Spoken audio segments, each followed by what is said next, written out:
In this video, I'm going to show you git reset git ignore, how to use them.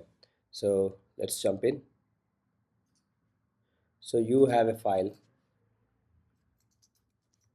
some secrets.txt. So in this secrets, you've got AWS access key, for instance,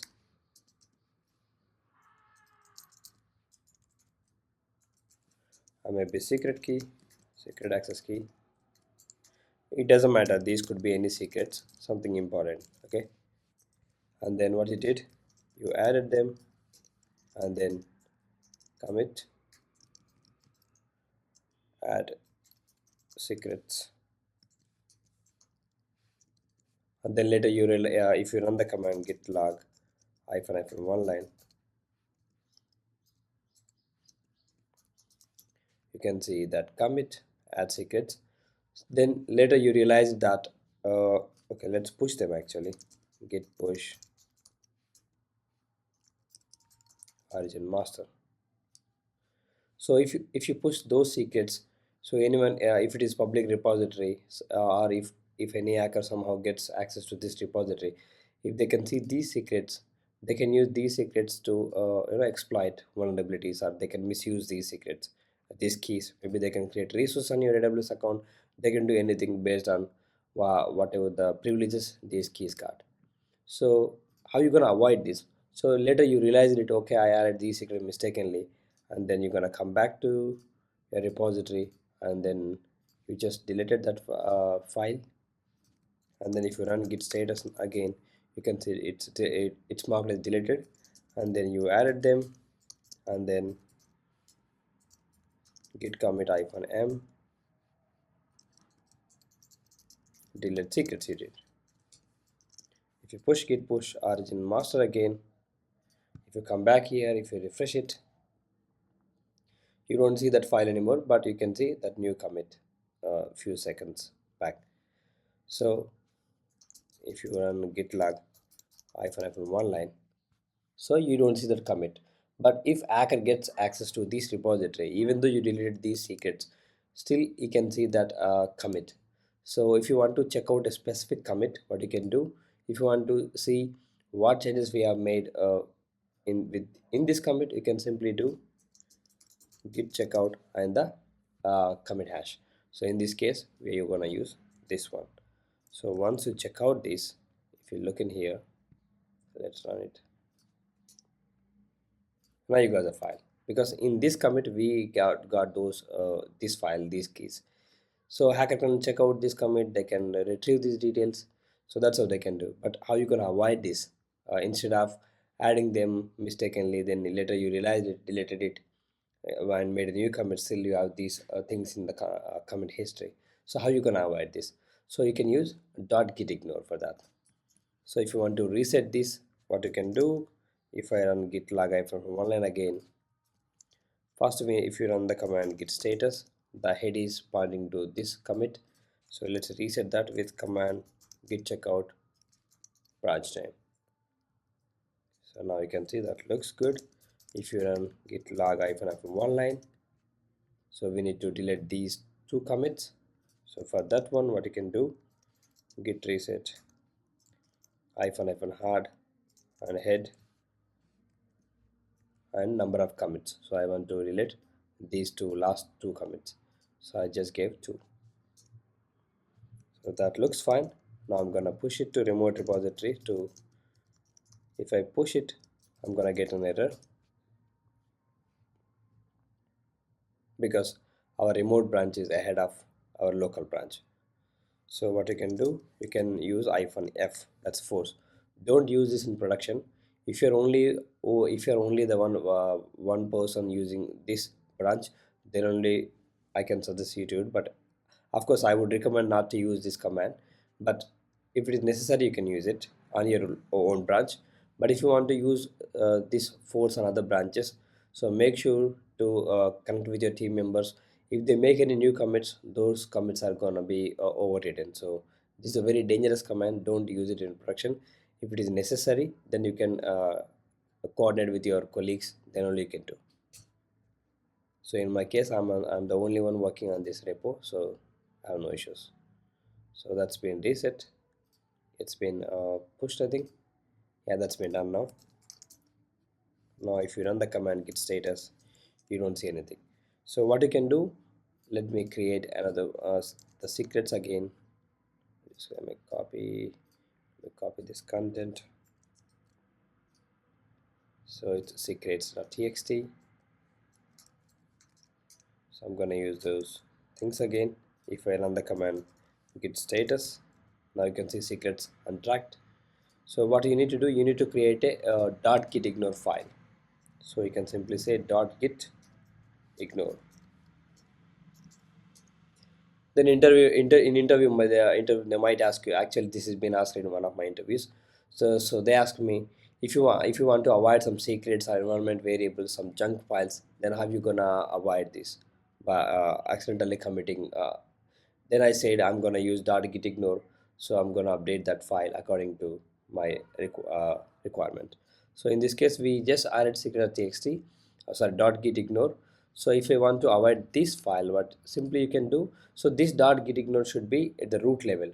So if you have any other folder inside this repository, so don't create that gitignore inside that folder. So it should be at the root level in this directory. So that's secrets.txt. I give the file name. If I run git status again, now I don't see that secret.txt anymore. I can see only gitignore file. So you can simply add it, commit it -m, and then add dot gitignore, and then git push origin master.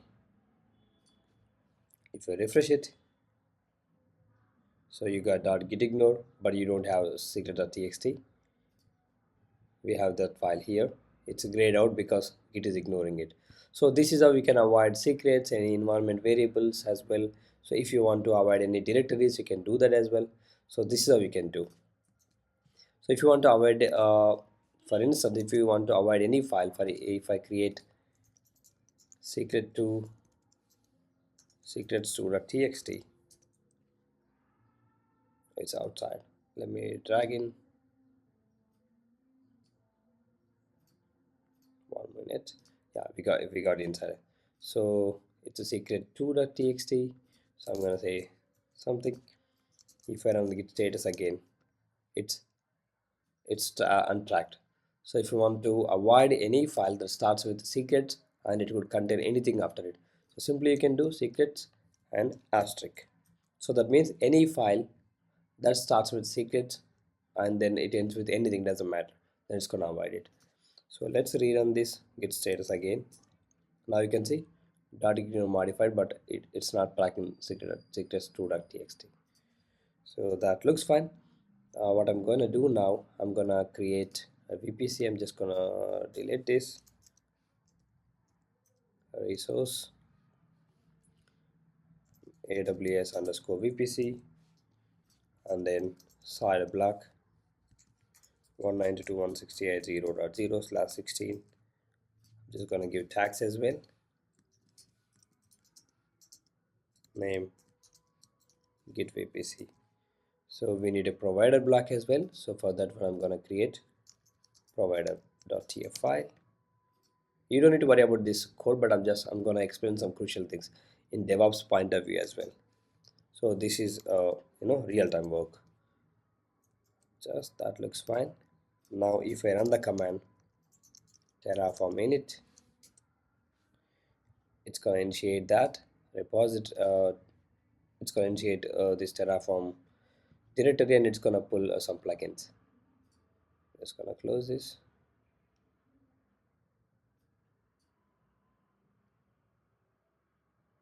Yeah, now we got .terraform directory.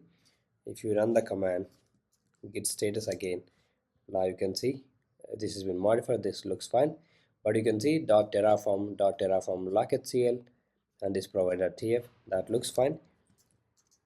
If I run terraform apply now, so once I press yes, then it's gonna create resources in our AWS account.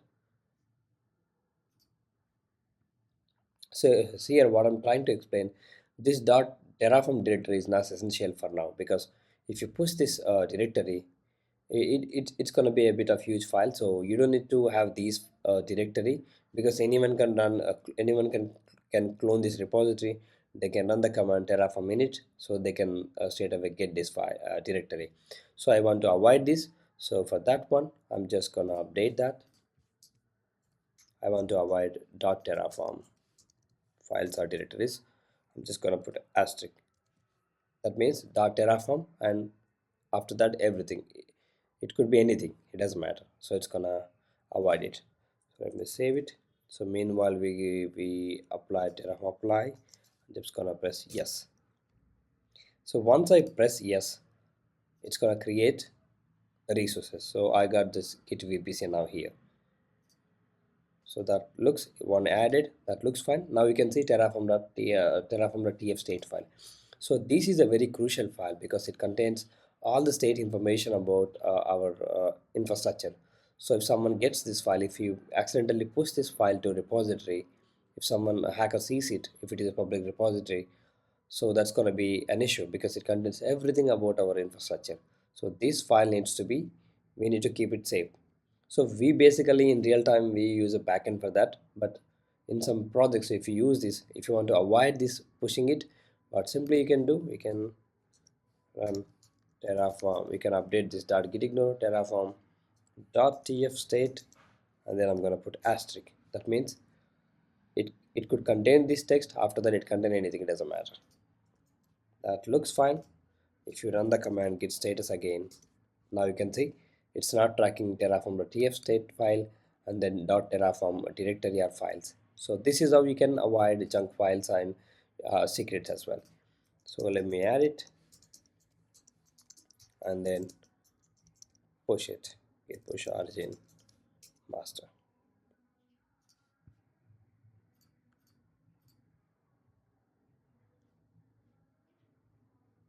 5 minutes ago it says. Let me refresh again. Now we can see. Did I push it? I'm sorry, I didn't commit it, I think it seems. I'm sorry, I just added it, but I didn't commit. So I'm just gonna commit it. Git commit -m. I'm gonna say update dot git ignore and add and update vpc.tf. So let's push them now. Oh, I use -f. That's fine. It doesn't matter for now. So now I've got those changes. That looks fine. So earlier I used git reset -r. I'm gonna show that. What does it mean? So I'm gonna close this. Let me create another directory. Delete soon. So let me jump back to, let me open okay, let's jump back to that directory. Delete soon. Now open in code. So this is just a folder now. I'm just gonna initiate as a git repository with the command git init.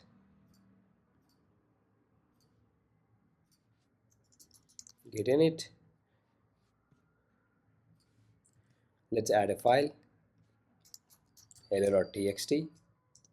So add some content, hello, and then commit it. Git add and then commit -m initial commit. So I'm just gonna update this file. Maybe I'm gonna say second line and then commit again. Git add. If it is a modifier, simply I can say git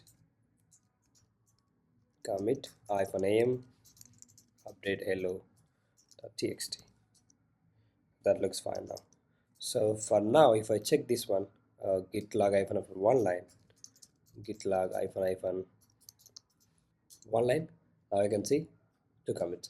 So earlier what we did actually git reset -add and then head and number of commits. I just want to reset this commit, so I'm just gonna say 1. So that second line is gone now. So if I run git log hyphen one line, I can see only one commit, but if I run git status again, I don't see anything. Now let's do the same thing. I'm just gonna say second line and then commit it. Let's commit it. Now if you check that git log now you got two commits, that looks fun. But this time I'm just gonna use git reset. If you use hyphen soft, that's fine. If you don't use it, this is the default behavior. So let's use it. Hyphen soft and then head. I just want to reset last commit. Now if you run the commit git status now you can see it's been changes to be committed. That means when you do git reset hard, that's gonna delete the commit as well as the content of that commit. But if you use git reset soft, it's gonna delete that commit, but it's gonna keep the content, because still you can see the second line. If you run the command git log one line, you can see only one commit, but still those changes are ready to be committed. You can add them and you can commit them. So that's the difference between git reset hard and soft. So that's all for this video. Thank you so much for watching. If it is confusing, just watch it multiple times and practice it. You're gonna get this. Thank you so much. Please subscribe and share the channel.